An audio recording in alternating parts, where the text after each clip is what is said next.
All right, welcome to our bonus session with Jan Gelman. And there we go. Hold on.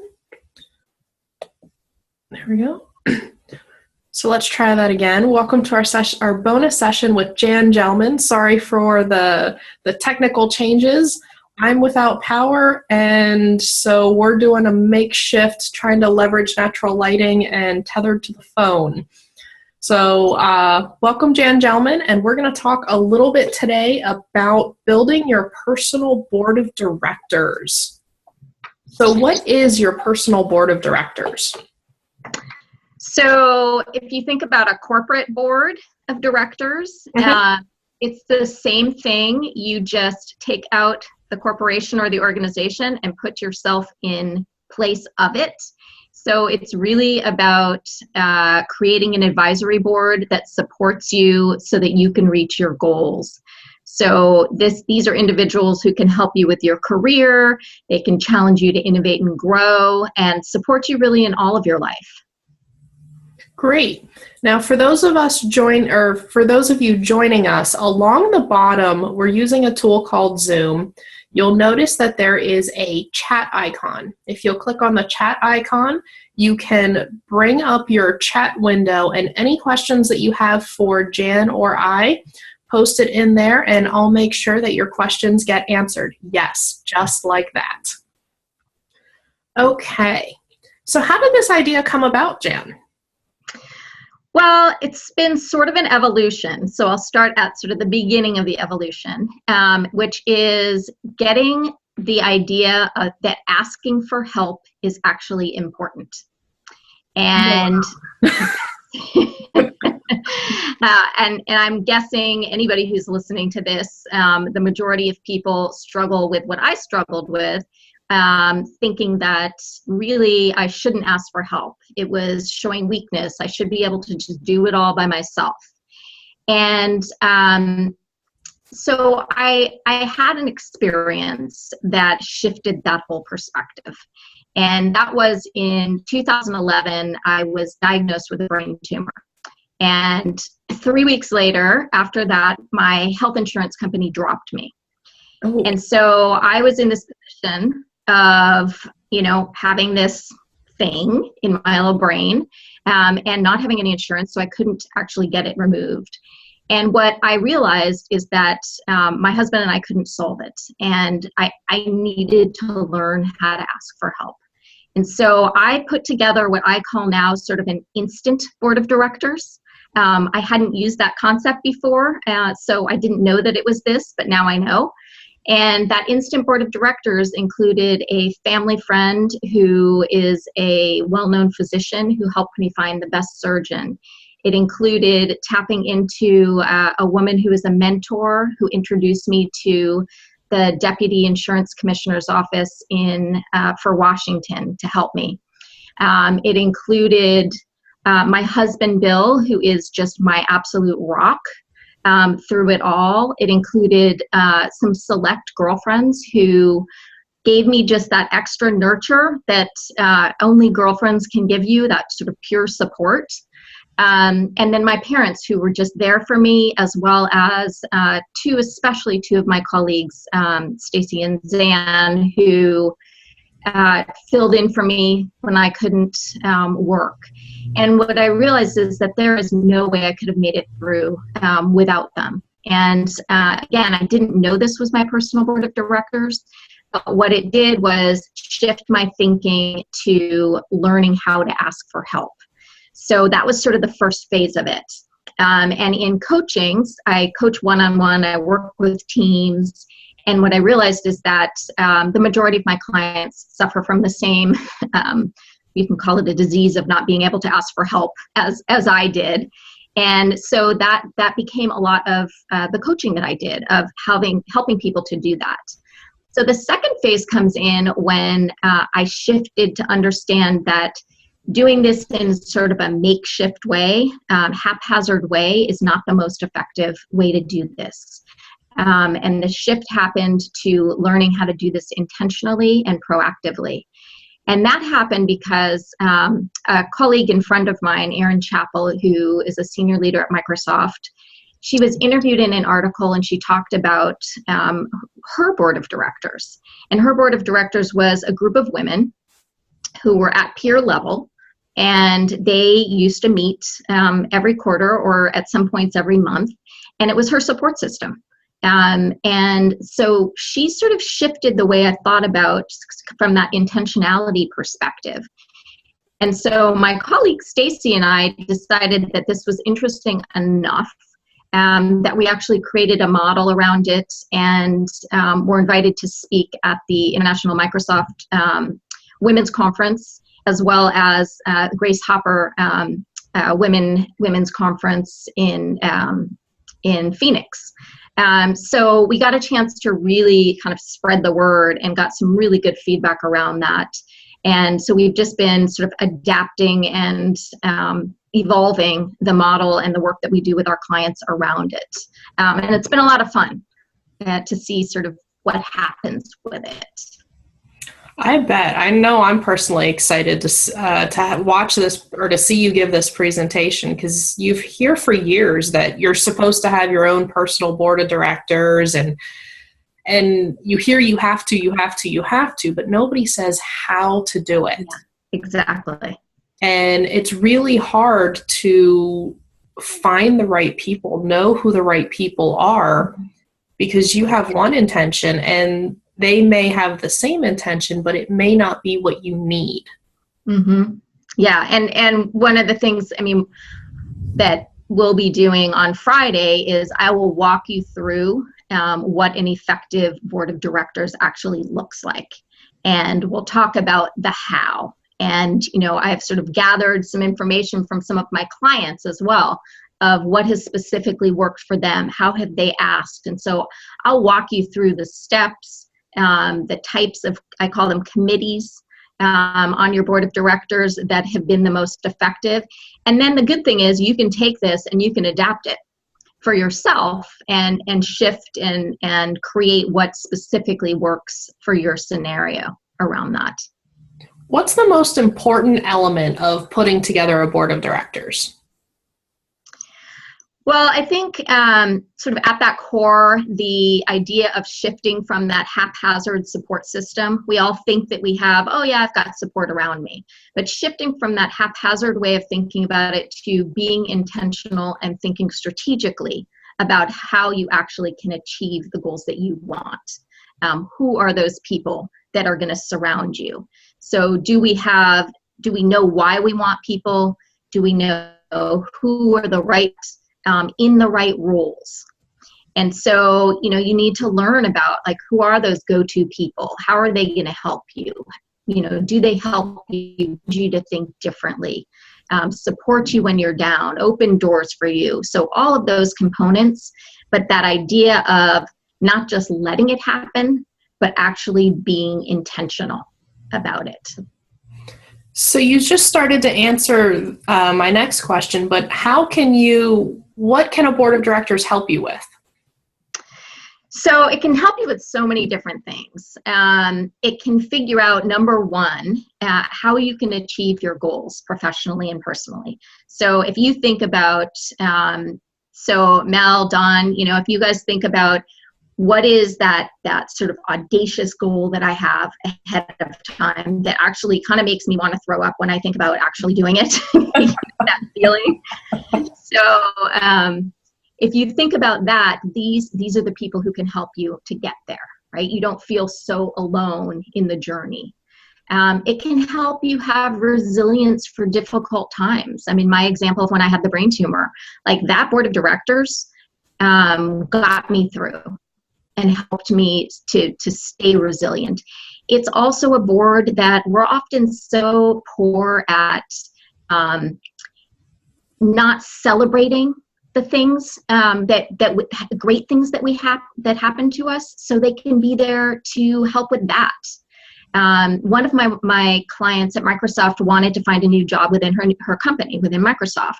So she created a board of directors specifically that was going to help her do that. And she wasn't in a rush. It was going to be 6 months to a year out. And so she she created this board of directors, and she ended up getting a new job, which I just found out about the other day. So, it can be a variety of different things. Also, another client at Adobe, and this kind of answers to Dawn's question about that intentionality as well. She had an idea for a product, right? She wanted to see this product come to life. And so she built a board of people who could help socialize the idea, that would help her thrive in her role, so she got the attention that she needed to have the validity for people to listen to her. And she continued to develop this idea, and then finally had someone who truly opened the door, and they're actually developing this product now. So, there are so many different things that it can help you with. Was that enough on the intentionality, Dawn, or did you want more on that? Enough? Okay. Okay. So can your board change over time? Yeah, absolutely. I mean, we change. So our goals change, and we need to continually create a pipeline of people. Mm-hmm. So it's not just a static thing.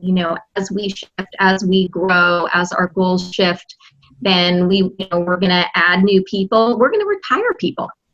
Maybe some people who, have been supporting us in a way that was useful, we don't need them anymore. And it doesn't mean we have to discard them from our life, but the intentionality of who you're surrounding yourself from a board of directors perspective to achieve your goals, that can shift and play. And I really recommend always being always thinking about new people who can come in and really add to the board. So speaking of new people, should you be thinking in terms of how long someone should be on the board, just like a traditional corporate board, a 2-year term, a 3-year term, or is that not necessarily as relevant for a personal board? I think it's less relevant, the term, and more relevant that you have the right people in role. So, I have people who have been friends of mine for my whole life. They're on my board. I have two of those people who are on my board. They're going to still be on my board most likely because they're my greatest support system. Where other people, it just doesn't make sense anymore. I've changed careers 3 times. Some of the people who helped me get to where I was in one career aren't the right people to open the doors for me in this particular career, so they can shift. So I think it's more about what your goals are and what you need to succeed in those. Great. So we have a question. It says, even with highly qualified experts, it's still necessary to learn how to filter advice. Can you discuss some of the tools for how to pick and choose the right advice? So let me make sure I get the question right. So this is about you maybe have someone who's on your board who has advice for you, and you're choosing what part of it makes sense for you and what part of it doesn't. Is that right? I'll tell you what, you are at the center. This is all about you. This isn't about them. And so the key for me in that is you can take advice from a lot of different people. It's up to you to synthesize that and make it work for you. I was just having a conversation with someone who said, God, I'm getting advice from this direction. I'm getting advice from this direction. And, I don't know what to do with it all. And I totally get that. I'm going through the same thing. Even, Mel, you'll appreciate this of, do I keep my my company name, or do I shift my company name? Getting tons of different advice on that. When it comes right down to it, and this is my own journey right now, what feels right for you, because it is about you. So you can take all the advice you want, but they're your board of directors. They're not your ruler. Yeah. And with a personal board of directors, unlike some corporate boards, they can't fire you. You can fire them. But the good thing is they can't, maybe they might want to step out at times, but they're not in charge of you. So it's really about what works for you. We hear that a lot in NSA, where there's advice coming from all directions, and we always feel like we're not doing enough. So what should we do? And so Yeah. you're right. You're at the center of it, and only you can make that ultimate decision as far as what is going to be a good fit for your business. You have to live with it. Yep. Right? I mean, the decisions that you make, the choices that you make are yours to make. Your advisory board is there to help potentially guide you, but you're the one who's going to be reaching out to them. And you're also, they're responding to what you're asking for. Right. So, I would say, and we'll talk about this, but the clearer that you can be in what you ask from people, the better. So, for instance, I have two people on my board who are actually coaches by trade. And there are times where I don't actually want to coach. I just want someone to listen to me. And so with them being coaches, I have to specifically say, I actually don't want to be coached right now, or I actually want advice. Can you just tell me what you actually, what do you think I should do? So the clearer you are, the more you're going to get what you want. Okay, that's great advice. I'll do a final call for questions. And while people are typing in their questions, what would you like us to do or to bring, or how can we get ready for Friday? I would say give some thought to what are your goals. So what's that big audacious goal that you're aiming for? What's that thing that scares you a little bit, maybe a lot? And come prepared, because again, you're going to be creating a board of directors that is going to help you to get and achieve whatever you're aiming for. So give some thought to that coming in, so that, for the people who haven't watched this, I'll spring that question on them and they won't have as much time as you have. Okay, we have a final question. Yes. Would you ever try to recruit people for your board who you don't already know? For example, if you read an article by someone who seems to have good ideas related to your business, would you consider inviting them to participate on your board? And if so, how would you make it enticing to that person? So I think that a big part of this is relationship building. So if you want someone to be invested in you on your board, then it's going to be developing those relationships. If I see someone who looks really interesting, knowledgeable, I'm going to make the effort to get to know them. I'm not going to necessarily invite them on my board right away, because honestly, they might look great on paper. They might be a great speaker, but you need to feel comfortable with that person, because you're going to be talking about your goals. They're going to be helping in some way. So it's important for you to develop that relationship, and that's where that pipeline comes in. So if you see someone who you want to start recruiting, get to know them, go have coffee with them, see if they'll start there, because if they're not even up for coffee, then they're not going to be on your board, because they're not going to make the effort. So develop that relationship over the course of time, and then, yeah, sure, bring them in. And what I will say about the entice them, a couple of things. One, people actually are flattered to be asked to be on a board, on your personal board of directors, and to be able to help you if they care about you in any way, right? And so that's often an enticement enough.